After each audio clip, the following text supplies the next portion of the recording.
नमस्कार। इन खबर में आपका स्वागत है। चीन ने एक बार फिर से विश्वासघात किया है, ठीक वैसे ही जैसे कि 15 जून 2020 को किया था। गलवान की वो खौफनाक घटना, शर्मनाक घटना याद है ना आपको, जब भारतीय जवान चौकी चेक करने गए थे और चीनी सैनिकों ने यानी पीएलए ने अचानक हमला कर दिया था, जिसमें कि हमारे 20 जवान शहीद हो गए थे। मारे तो चीनी सैनिक भी गए थे, लेकिन चीन ने आज तक राज नहीं खोला। 4 और 5 तक घूमता रहा, जबकि विदेशी मीडिया की रिपोर्ट है कि 40 से 45 चीनी सैनिक मारे गए थे। ठीक वैसी ही घटना अरुणाचल के तवांग में 9 दिसंबर को हुई है, जब चीनी सैनिक तवांग के यंगेस्टे की तरफ बढ़ रहे थे, एलएसी पे पहुंचना चाह रहे थे और भारतीय सैनिकों ने उन्हें रोक दिया। झड़प हुई, जिसमें 20 से 30 जवान घायल हो गए हैं दोनों तरफ के। आखिरकार यंगेस्टे में चीन के जवान यानी पीएलए क्यों घुसना चाह रही थी? क्या गलवान जैसा या पैंगोंग लेक जैसा घुसपैठ करना चाह रही थी पीएलए की सेना? बात कुछ ऐसी ही है। आपको बता दें कि अरुणाचल प्रदेश का तवांग वो इलाका है जिस पे चीन अपना दावा करता है और वो कहता है कि मैं मैकमोहन लाइन को नहीं मानता। मैकमोहन लाइन क्या है? 1914 में ब्रिटिश यहाँ पे शासन करते थे, तो ब्रिटिश जो भी हुकूमत थी वो चीन और तिब्बत के बीच में शिमला में एक मीटिंग हुई थी, जिसमें जो समझौता हुआ था उसी को मैकमोहन लाइन बोला जाता है। जैसे ही 1950 में चीन ने तिब्बत पे कब्जा किया, कहा कि हम उसको नहीं मानते और भारत से शुरू हो गया उसका सीमा विवाद। भारत और चीन के बीच में 3488 किलोमीटर सीमा लगती है। 3 सेक्टर है, पूर्वी, मध्य और पश्चिमी। लद्दाख में, पैंगोंग लेक पे, गलवान घाटी में। अभी 2020 में जब कोरोना का कहर था, उस समय चीन ने विश्वासघात करके कब्जा कर लिया था। भारतीय सैनिकों को उन्हें हटाने के लिए बहुत मशक्कत करनी पड़ी, यानी कि कैलाश की पहाड़ियों पे कब्जा करना पड़ा था। तब भी अभी कुछ ऐसे इलाके हैं जहाँ पे समस्या जो चल रही है वो नहीं सुलझी है। चीन और भारत की सेना आमने सामने है।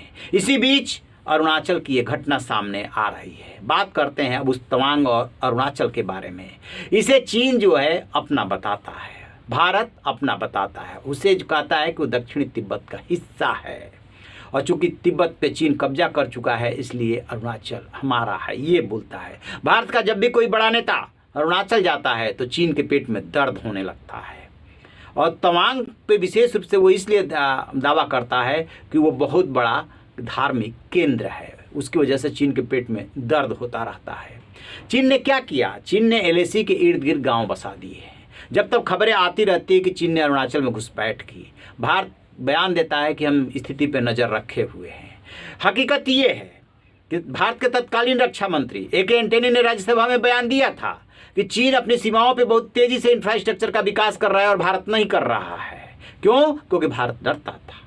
और अब भारत ने भी अपनी सीमाओं पे तेजी से इंफ्रास्ट्रक्चर विकास किया है, जो कि चीन को अच्छा नहीं लग रहा है, क्योंकि वो जो घुसपैठ करके आ जाता था अब कोई रोकने वाला हो गया, टोकने वाला हो गया है। ये ऐसे ही आज जो 9 दिसंबर को घटना हुई है वो तवांग के यंगेस्टे की घटना है। वहाँ पे एलएसी के पास चीन के 300 सैनिक पहुँचना चाह रहे थे। भारतीय सैनिकों ने जब उन्हें रोकने की कोशिश की, क्योंकि एलएसी से पीछे ही गश्त करना होता है, तो उसी में ये झड़प हुई है। तो अब सवाल उठ रहे हैं कि क्या गलवान जैसी या पैंगोंग लेक जैसी वारदात को ये अंजाम देना चाह रहे थे? कोई बड़ी बात नहीं है, क्योंकि बार बार ये चीन काम करता है, कहेगा कुछ और करेगा कुछ और। अभी भी भारत और चीन के बीच में कमांडर स्तर की चाहे जितनी वार्ता हुई हो, देप्सांग का मामला सुलझा नहीं है। अभी भी ट्राई जंक्शन पे चीन जमा हुआ है, जहां भारतीय सैनिक जो है वो गश्त करने के लिए नहीं जा सकते। और इधर जो है अरुणाचल में बार बार घुसपैठ करने की कोशिश बढ़ी है। विपक्ष सवाल उठाता है कि आखिरकार सरकार चुप क्यों है? तो सैनिकों ने बताया है कि सरकार या सैनिक चुप नहीं है, स्थिति पर नज़र रखे हुए हैं, और जब भी चीन की तरफ से ऐसी हिमाकत की जाती है तो भारतीय सैनिक माकूल जवाब देते हैं। अरुणाचल में भी अब जो है भारत ने जो है अपना सारा इंफ्रास्ट्रक्चर विकसित कर लिया है या विकसित करने के प्रोसेस में है। लेकिन एक बात तय मानिएगा, भारत और चीन के बीच में जो तनाव चल रहा है कभी न कभी टकराव बढ़ेगा, क्योंकि चीन की नीति विस्तारवादी है और भारत की नीति है कि हम अपना अब जो भारत की नीति है एक इंच छोड़ेंगे नहीं। एक बात जानते हैं, तवांग पे 1962 की लड़ाई में चीन ने कब्जा कर लिया था, फिर जब युद्ध विराम हुआ तो अपने आप पीछे हट गया, लेकिन दावा उसने नहीं छोड़ा। हमेशा तवांग को अपना बताता है, हमेशा अरुणाचल के एक बड़े हिस्से पे अपना दावा वो ठोकता है। और भारत का स्टैंड ये है कि अरुणाचल प्रदेश भारत का अभिन्न हिस्सा है।